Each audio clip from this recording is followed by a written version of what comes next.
Goran, je vous retrouve pour la suite de notre guide Dark Souls 1 Remaster.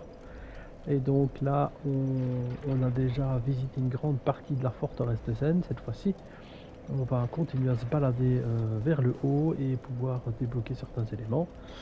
On va se rapprocher d'ailleurs du poste de fin qui est, je pense, de mémoire assez simple. Dès le moment où on a un petit collègue qui vient nous aider, vous allez voir.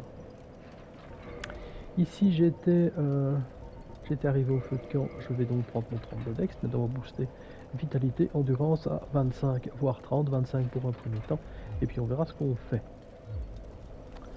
Je réfléchis peut-être que je peux même renforcer. Donc je vous avais dit que j'avais renforcé mon Naito divin, et pour qu'il soit plus 5 il me faut des grandes, donc ok, on sait rien faire de spécial. On reprend la route. Faites attention, voilà. Je vais d'abord aller vers la droite, puisque on va pouvoir aller récupérer deux objets là. Allez, viens, hop.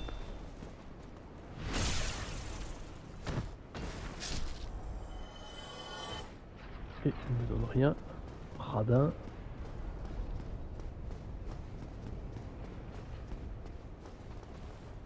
Bon, celui-ci va-t-il me donner un peu plus que l'autre? Je regarde pas, ça je conjure le sort. Je ramasse l'objet. Donc protection contre le feu avec cet objet hein, qui peut être très utile. Donc l'autre radin ne m'a rien donné non plus. Voilà, le petit tour est fait. Vous voyez qu'il y a un objet là-bas. Alors pour aller le chercher, c'est pas un objet important du tout en plus.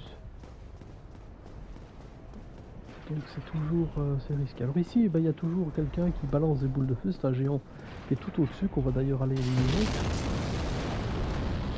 Mais avant d'aller là-bas, on va venir s'occuper de 2-3 petites choses, dont celui-ci. C'est le même que celui tout au début, si vous vous rappelez. Alors, il cogne quand même comme un sourd. Preuve en est. Faites quand même très attention à ce personnage, il a pas rien là. Normalement ça se passe bien, mais un seul coup peut changer vraiment toute la donne.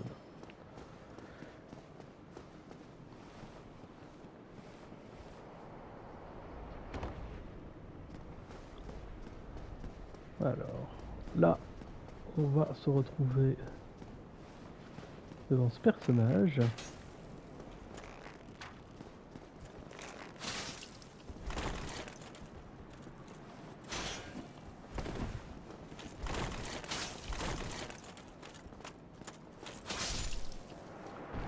Ça s'est très bien passé, il peut être très dangereux parce qu'il a une arme extrêmement puissante, la rapière de Ricard. Et quand il arrive à côté de vous et qu'il fait sa multiple attaque avec ses coups de rapière, je peux vous dire que en règle générale, c'est possible que l'on y reste. Anneau très important pour la suite. Ça, c'est vraiment un anneau qu'on va utiliser à un moment donné, absolument, parce qu'on va devoir mourir à un moment donné sur un boss. Mourir exprès, en fait, parce qu'on considère, le jeu considère qu'il ne vous a pas tué, qu'il vous a capturé, on peut dire ça, puisque vous finissez en prison. Et si vous avez cet anneau rare sur vous à ce moment-là, ben, vous ne perdez pas d'expérience, il n'y a pas de malédiction qui suit, il n'y a rien du tout, donc c'est intéressant. Alors...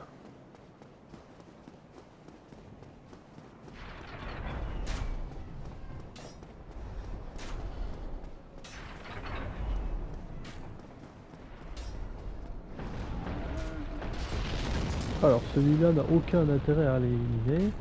Par contre ici, vous allez voir que celui-là va nous balancer. Voilà. Or c'est par là qu'on doit aller, donc dès qu'il aura fini de brûler, on va essayer de passer. Alors le passage... Wow. Ça je me rappelais pas, on le prenait comme ça. Hop. Ça c'est intéressant. Alors, du coup, on peut venir discuter ici avec un personnage à qui on peut acheter des grands fragments, des titanites vertes, des tas d'armes différentes, des flèches différentes. D'ailleurs en flèches, je suis à combien moi?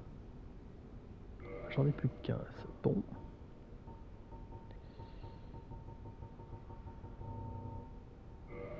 Voilà par exemple. On a l'armure de Katharina, ça c'est quand même une sacrée armure de base, donc ça peut être intéressant, à vous de voir, mais ça cher, hein, c'est pas gratuit. Et je vous montre ici que en bas, tout en bas, très très loin en bas, toujours plus bas, il faut le remonter après, non même pas, on pourrait le faire autrement. On va tomber sur un serpent.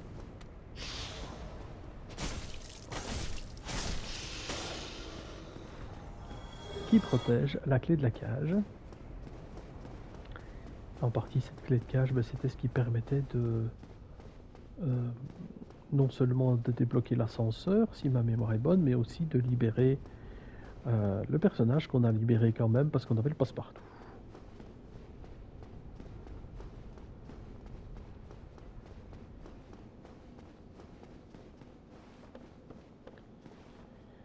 Alors, on peut réessayer de foncer et de...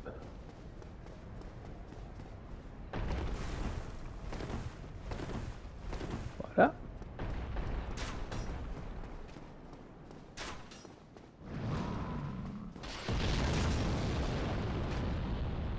La clé de la cage va permettre de débloquer un passage. Je réfléchis parce que c'est toujours délicat de repartir par là. Je vais quand même le prendre une fois. Au moins comme ça vous le voyez, ce serait quand même malheureux de ne pas le voir.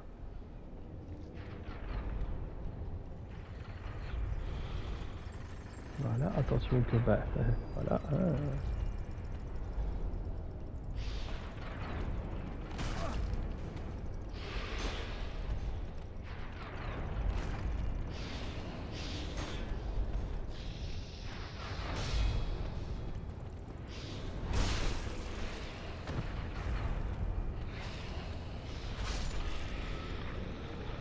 Là, on va en remonter tout de suite. Et au moins ça a débloqué l'ascension.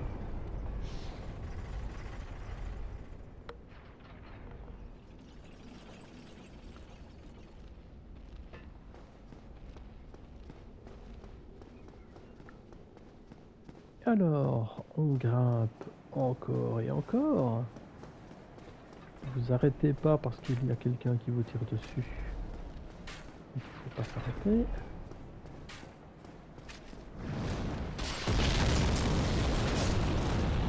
Voilà. Rien de grave. Et on va essayer de s'occuper. C'est le fameux ici, c'est le fameux géant qui...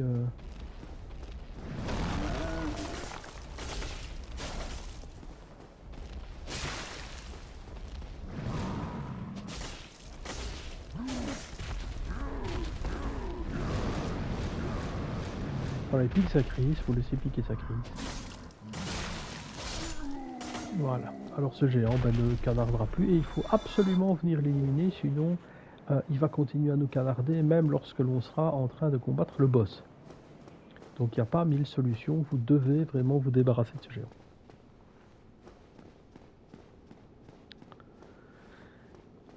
Alors, si nous sommes bien humains, donc si c'est pas le cas, il faut absolument que vous repassiez humain à un feu de camp. J'aurais dû le dire juste avant le feu de camp, mais enfin voilà.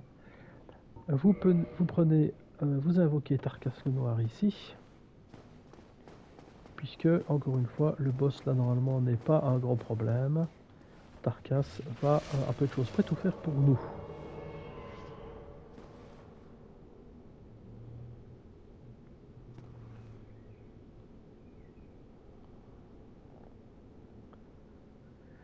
On va le laisser venir tranquille. Alors, on va courir et sauter à un moment donné sur la droite pour éviter la première attaque de cette créature. Voilà. Ensuite on se met au milieu et on passera entre ses jambes. Comme ça on va donner l'aggro à notre ami Tarkas. Donc on passe ici, voilà. Hop. Si Tarkas venait à être tué, ah bah il vaut mieux alors complètement arrêter tout. Et même parfois relancer.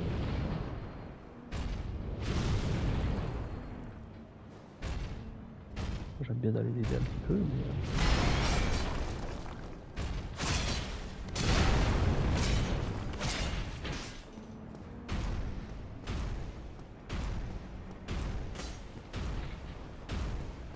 Alors il suffit de passer entre ses jambes. Hein. Hop.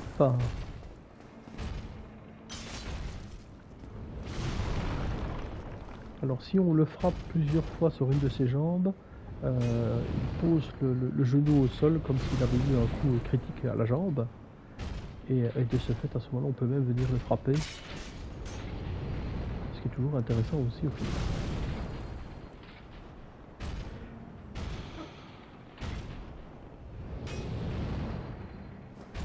Il a vraiment décidé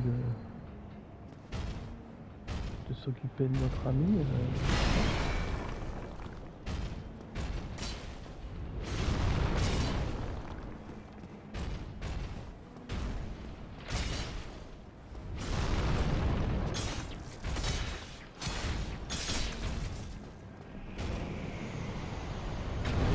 Voilà. On a vaincu le golem. On va dire tranquille, j'ai envie de dire. Et en prenant l'objet, on est transporté à Anorlondo. Une autre grosse partie. Donc vous voyez cette grande cité, on va visiter. Hein. On va visiter. Donc on va y aller calmement dans un premier temps. On va essayer d'aller d'abord débloquer le feu de camp, comme ça au moins on est tranquille et on n'a plus de... On peut commencer à lancer la machine d'ici. Donc très belle cité, c'est superbe. Moi je trouve ça vraiment très joli. Avec un seul bémol, c'est une toute petite partie qui va être une horreur, hein, il n'y a pas d'autre mot.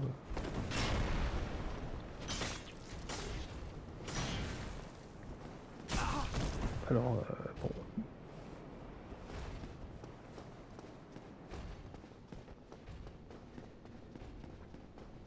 Vu que ce serait quand même bête de se faire éliminer ici, on va d'abord aller au feu de camp, hein. On ne sait jamais. J'allume le feu de camp. Ouais, j'allume le feu de camp et j'arrive.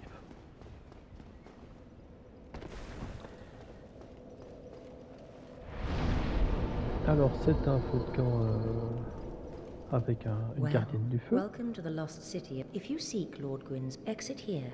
If you are the chosen one, what follows that?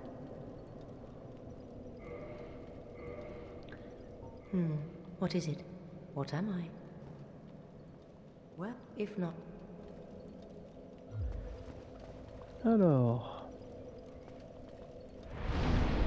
Bien, si je regarde, à mon avis, il n'y a pas moyen de renforcer notre arme ici. Donc là, on est bon. On va booster et donc, ouais, on va gagner quelques niveaux de vitalité pour gagner des points de vie.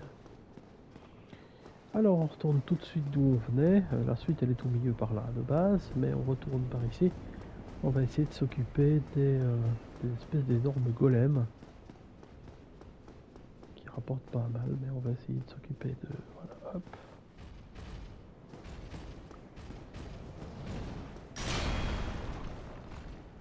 Leur coup de bouclier, c'est... Voilà, on laisse frapper.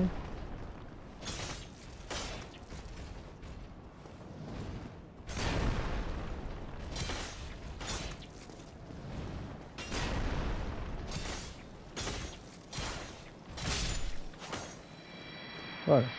Je ne vais pas vous expliquer où je l'ai touché, mais ça a dû faire mal.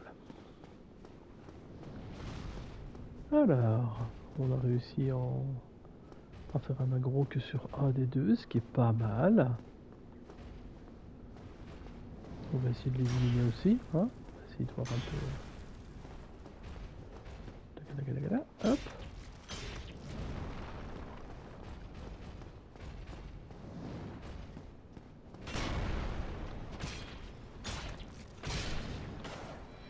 Voilà, dès que l'Ushigatana a fait son saignement, c'est réglé quoi. Même chose ici. Hop. On lève notre...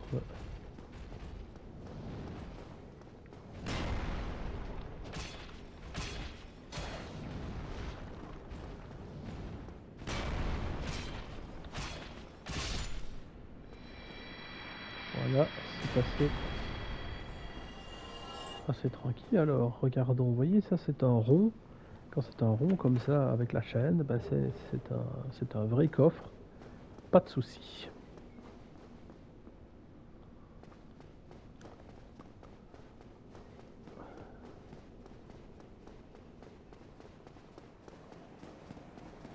On va tâcher de faire la même chose de l'autre côté maintenant.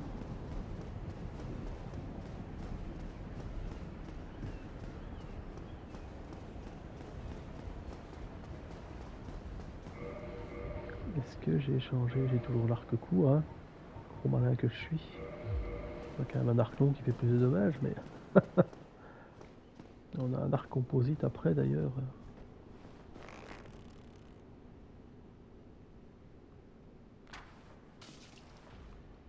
Voilà. Hop. C'est ce qu'on appelle faire l'aggro. Wow, wow, wow. On se calme, mon gros, ça va aller tout seul. Oui, hop.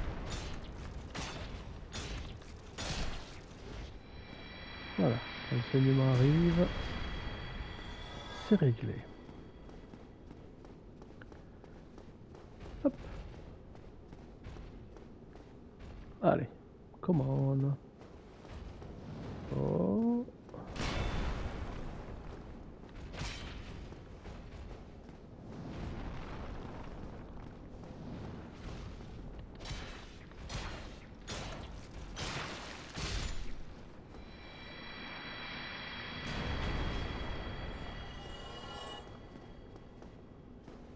Alors, quand c'est un cercle comme ça, pas de danger.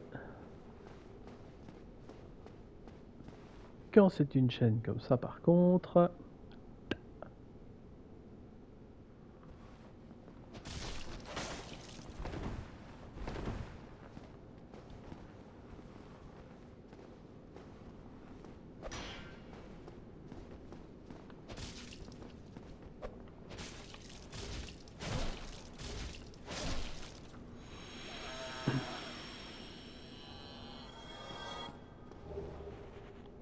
permet d'avoir l'albarde de cristal.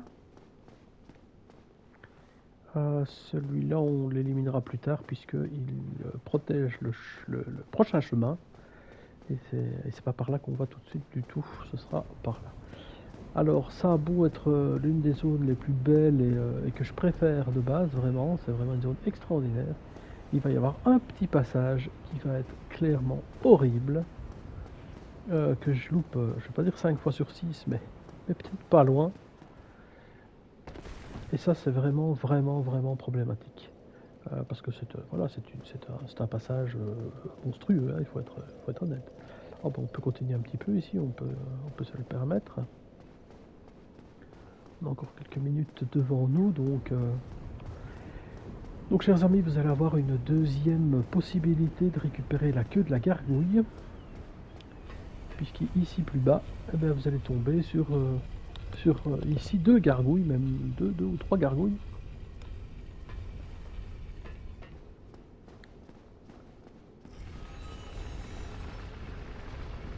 Ouais, il y a 2 gargouilles ici, il y en a une ici tout de suite, là, et puis il y en aura une un peu plus loin.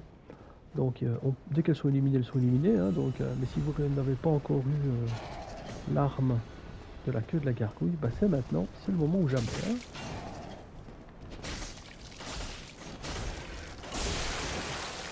Voilà, hache de gargouille.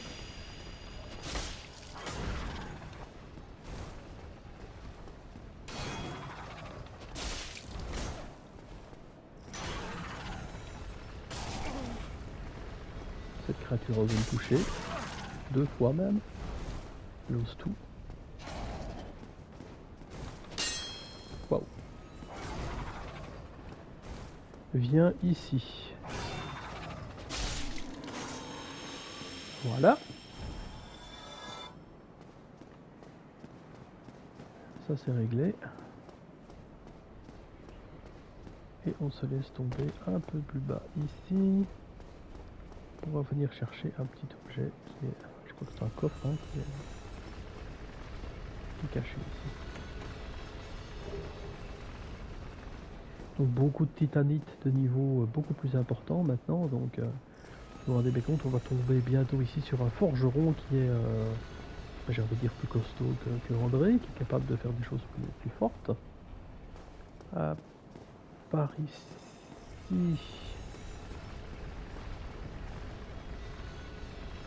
Non, il n'y a rien de spécial par ici, c'est pour revenir, c'est un autre tour, entre guillemets.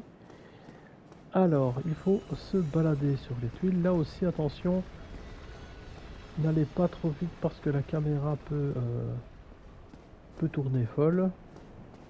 Et si vous courez et que vous ne faites pas attention, vous avez entendu le petit coup? Bien, s'il n'y avait pas eu... il faut vraiment faire attention, ce serait un peu bête de mourir dans ces conditions-là. Mais ça arrive, hein.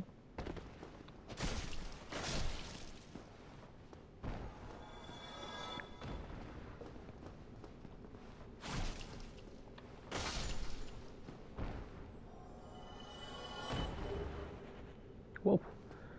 Tout de suite l'épée gardienne des peintures, donc ça c'est pas mal, vraiment.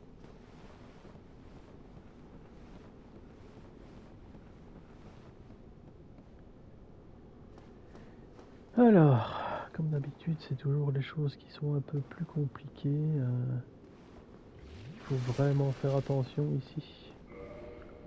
Alors, non, bah, j'ai déjà les couteaux, donc je peux les garder au cas où. Faites attention.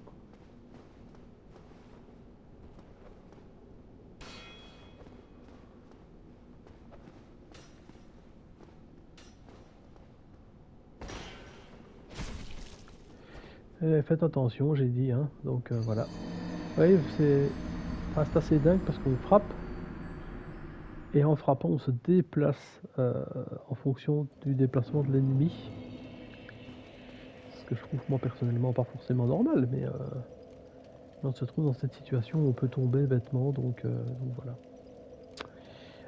Il n'y a pas de nécessité de redevenir humain. Alors je sais qu'on vient de qu'on vient de mourir là, mais je pense que le mieux c'est peut-être d'arrêter quand même la vidéo ici, sinon on n'arrivera jamais à l'autre feu de camp dans tous les cas de figure. Et ce serait un peu dommage, d'autant qu'il va encore y avoir un passage qui est extrêmement compliqué à faire, comme je vous l'ai dit. Donc vu, je suis déjà à combien? Je suis déjà à 23 minutes et demie. Donc, je vais stopper là pour être bien certain de mes capacités de place. Et je vous souhaite alors une excellente journée. Je reste dans cet état de carcasse en vous attendant pour le prochain numéro du guide de Dark Souls Remaster.